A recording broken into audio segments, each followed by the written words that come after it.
सुबह सवेरे हम घर से निकले, तकरीबन 4 बजे का वक्त था जब हम घर से निकल चुके थे और रास्ते पर रवाना थे।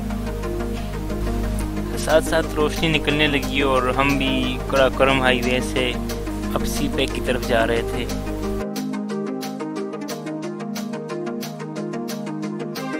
सी पैक की ये फराख सड़कें अगरचे एक शाहकार हैं, लेकिन इस सड़क पर सफ़र करते हुए जो इर्द गिर्द के मनाजिर देखने को मिलते हैं वो भी किसी शाहकार से कम नहीं है।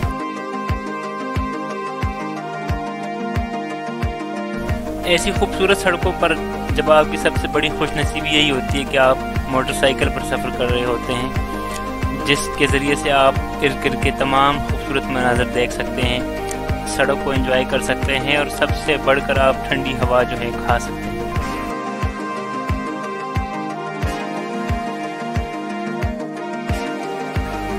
इस वक्त हम थाकोट के मकाम से रवाना हैं। यहाँ हमें एक टनल से भी वास्ता पड़ता है जिसमें रोशनी नहीं होती और हम थोड़े से घबरा भी जाते हैं, लेकिन मोटरसाइकिल लाइट की वजह से हम बआसानी उसे अबूर कर लेते हैं।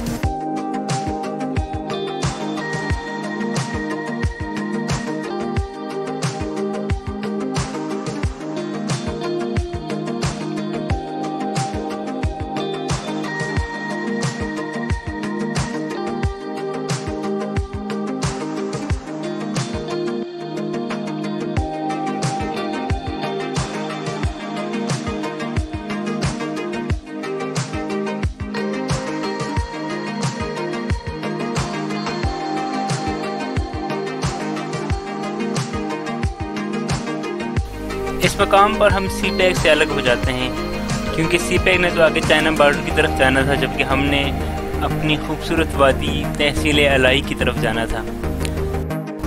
इस सड़क पर सफ़र करते हुए कई मकामात पर हमारे साथ दरियाए सिंध भी एक साथ सफ़र कर रहा होता है। वो नीचे की तरफ आ रहा होता है और हम ऊपर की तरफ जा रहे होते हैं।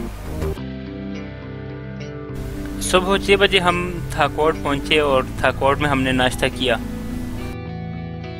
नाश्ता करने के बाद हम फिर से अपने सफ़र पर रवाना हो गए। कई मकामात पर मुझे पैदल भी जाना पड़ रहा था क्योंकि रास्ता बहुत ख़राब था। सुबह 4 बजे हम घर से निकले थे। हमने गांव आना था अपने, तो अभी रास्ते में हैं हम। इस वक्त कुछ 15 मिनट कम 8 हैं और आप देखें कि कितनी बुलंदी पर हैं हम। वो दरियाए सिंध बह रहा है। ये इन पहाड़ों को अबूर करके सड़क पर हमने जाना है ऊपर।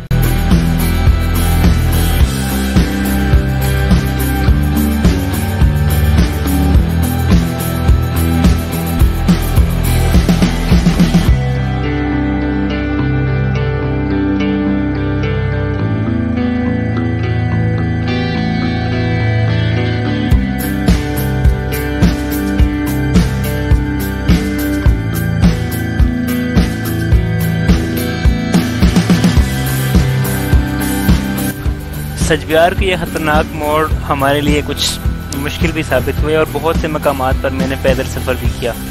मैं तो बहुत ज़्यादा थक गया था, लेकिन सफ़र करना भी मजबूरी थी क्योंकि हमने इन पहाड़ों को किसी तरह अबूर करना ही था।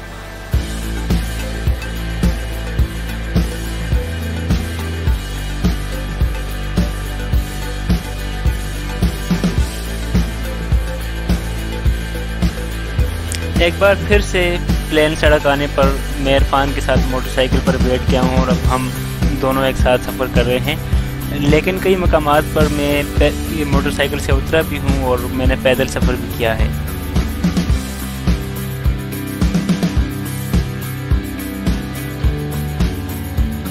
अपने गांव के मेन बाज़ार तक पहुँचने के बाद आगे घर तक जो सड़क थी वो भी बहुत ख़तरनाक थी और कई मकामात पर मुझे लिफ्ट भी लेना पड़ी।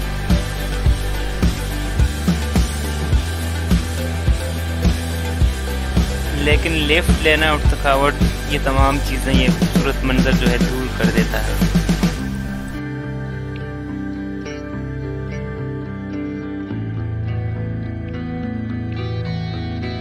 ये हमारे गांव का इकलौता बाज़ार है और अभी हमने इससे आगे भी सफ़र करना है।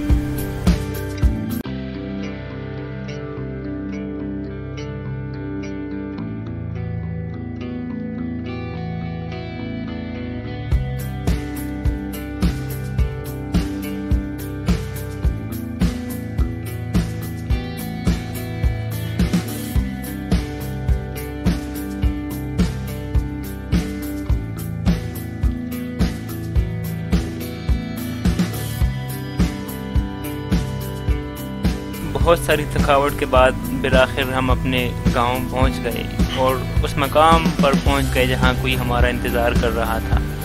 और हर वो मकाम बहुत प्यारा और ख़ूबसूरत होता है जहां कोई आपका इंतज़ार कर रहा हो।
मैं चाहता हूं कि मैं अपनी वीडियो के आखिर में आपको कुछ अपने गांव की अजायबात भी दिखा दूं। और वो अजायबात कुछ भी हो सकती हैं, वो कोई खूबसूरत मंज़र भी हो सकता है, वो कोई पहाड़ भी हो सकते हैं, वो करीशा के कोई फ़न भी हो सकते हैं, वो कोई घर भी हो सकता है, घर का अंदरूनी मंज़र भी हो सकता है, बहुत कुछ हो सकता है। बस आप देखें कि हर इलाके में कुछ मुनफरिद खुसूसियात होती हैं जो उस इलाके की रवायत होती हैं। तो मैंने सोचा कि अपने गांव की कुछ रवायात, कुछ तहज़ीब व सकाफ़त भी आपके साथ शेयर की जाए।